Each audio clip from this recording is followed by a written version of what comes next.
King David Studio podcast. Those who were elected, Cyril Ramaphosa and them, they went to It's be... the CR17. Is that... It's what is that? that bot conference, where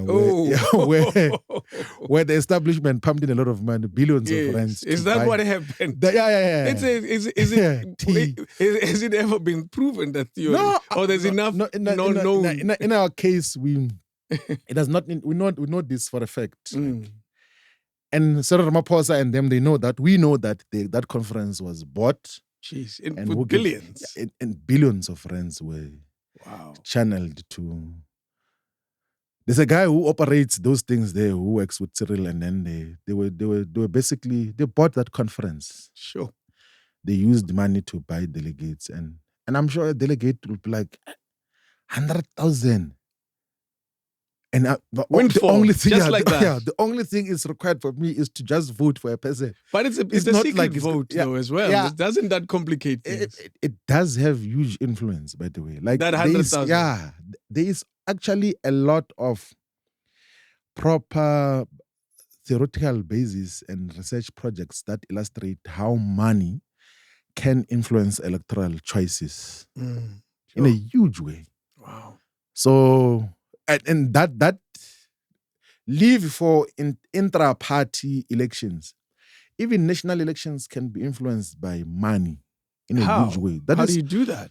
Because you're now influencing me to vote. You can't give me 100,000 rands to vote for you. So do you know the manner in which you can package your messaging and the number of billboards and all of those that you can reproduce, the television adverts, all those things, but also like what you can give to volunteers and everything else there can have huge impact. I can tell you now that, you see, the Oppenheimers are not foolish when they are pumping a lot of money to the political parties which they puppet master and control.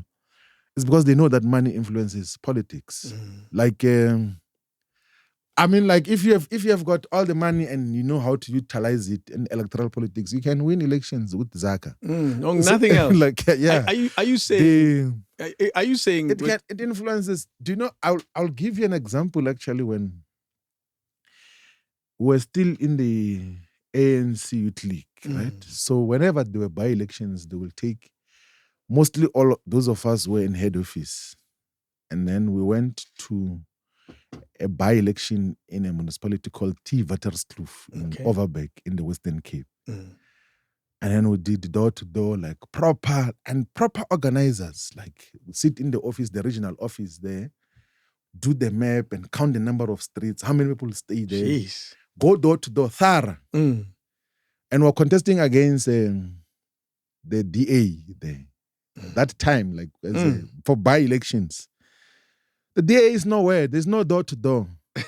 Elections are on a Wednesday. On a Monday, some white guy comes with a white Z2 BMW. Okay. And then he opened the booth there with Zaka. And gives people. Money. And then he says people who want to volunteer are going to be paid 200 rand per week. Jeez. And then he distributed the money and everything else. You want that what? Like with money? With money. Just like that. Even if the vote is secret. Yeah. He won it. And do you know what actually got to happen? Because he came on a Monday and then on Tuesday, when we go to the people then who have now received the 200 rands, then they say, it's the same with you as ANC people now. What are you going to do for us? Because even if we vote for you, we're still going to remain here in the informal settlements. Okay, nothing changes. Yeah, nothing changes. Like this 200 rand which we're given, at least there's something which we benefited out of this thing. So we're going to honor our word to that person who gave us. At least. Yeah, because there's at least some 200 rand which we received in terms of... crazy. So Cyril Ramaphosa bought the ANC conference. I'm not sure if the other side did not use money as well. But I know, as a matter of fact, that the 2017 grouping. But the issue which we're highlighting is that the reason why the 2017 conference spoke to a lot of the economic freedom in our lifetime demands and resolutions is because the generation that we led was still there. Yeah, was still there. And they were very influential. your journey into politics is a strange but interesting one. You came through other ranks, so to speak, like SACP and COSATU. Oh, yeah. Am I correct in saying that? For you to end up in the ANC. Yeah. So, my political consciousness and awareness, they got to be ignited far much earlier in my life. I always avoid talking about this. Well, let's go a little bit. Say as much as you can. I was actually remembering there's a guy who used to teach us in primary school.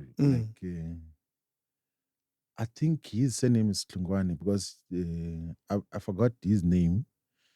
But he was... teachers, we know them by saying. Yeah. Good enough. Teacher Tlungwane. Exactly. So, when I was in standard 3, so I easily remember which year I was in standard 3 because 1993 I was standard 3, 1994. Oh, so for you it's easy to trace it. Yeah. Yes.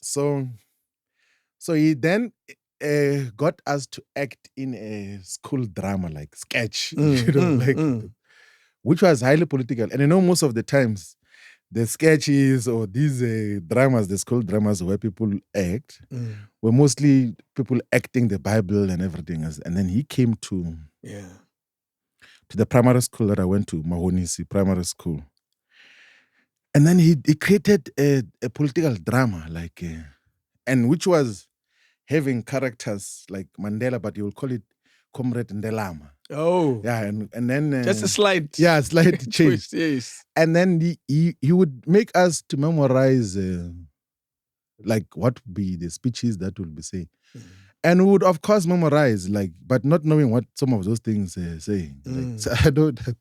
There will be a part of Comrade Ndelama will be addressing and say, comrades, friends, and confidence. We are here today not to preach violence, but to preach the message of peace. Let us take our spears and assegais and throw them into the ocean. Wow. And you're a kid. And at that time, we got to... and for some reason, I knew the scripts of all the people who were acting there. So even when they would forget, I'll always want to remind them that no. That's what you say. So there would be, in the drama there would be a ditleg as well, but we will call it differently as well and everything as well. Say, fellow white men, bear in mind that the color of our skin is white and it is not black. We are specifically created by God. Let us exploit and oppress them for heaven's sake. Wow. Right? But we did not even know what oppress means or exploit means. But the memory was there that then when time progresses, you begin to appreciate that these are the politics. Then when I went to high school, I went standard 6, 1996. I got involved in student politics far much earlier. Okay. Yeah. But what was driving what was driving you? I think it was just the conditions. I for instance, do you know when the South African Schools Act banned corporal punishment? A lot of high schools continued with corporal punishment. Of course, because you couldn't monitor. It couldn't be monitored. Yeah.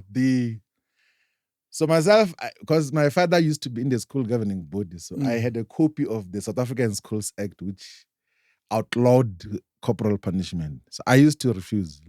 You can't hit me. Yeah, I used to refuse.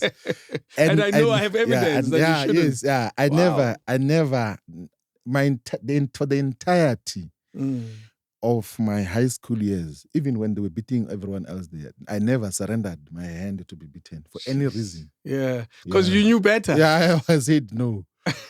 And then later on, I got to be joined by others and everything else. They're who said no, we can't be beaten as well. Did you, at the time, see your life in politics, or it was something else? Yeah, for some reason, I knew that I'll play a role in activism, because even those high school activities that we're doing were largely influenced by political interest and awareness. I know I possibly said in 1998, if not 1999, when I read somewhere that David Masondo, who comes from Bungeni village, which is where I come from, that side there of Malamlele. And Yes. is an SRC president at Wits University, right? Then I was like, even myself, when I go to Wits University, I'm going to be SRC president. You already had ambition. Yeah, like, and that was before I was even in matric, like, and I even forgot about what I had said because I later on became SRC president at Wits. And then some guy I was in high school with, he came to my office at the SRC office and said that, you know, you once said when we were in high school that you're going to be SRC president at Wits. How did you know? Like, Jeez. So that is... was it something at home in your household that also motivated the look, activism? you know, my family was not overtly politically involved in everything else, but politically conscious. Like, okay. Fully aware of... and also I would think as compared to other households in the villages, we had access to some reading material far much earlier in our household. Who was bringing that? My father. Yeah. My father, like, he would struggle to get anything else, but he would buy a newspaper or buy something like... struggle to get a pair of shoes. But the reading stuff, like, we always got to be kept abreast of what is happening everywhere. So he fervently was like always reading. And the village which we grew up in is extremely basic and rudimentary. Like I remember the other time I was talking, I think I was saying to the president of the EFF that, do you know that in the village where I come from, even now, I think 99% of the households still use pit toilets. Like, what? Yeah. King David Studio Podcast.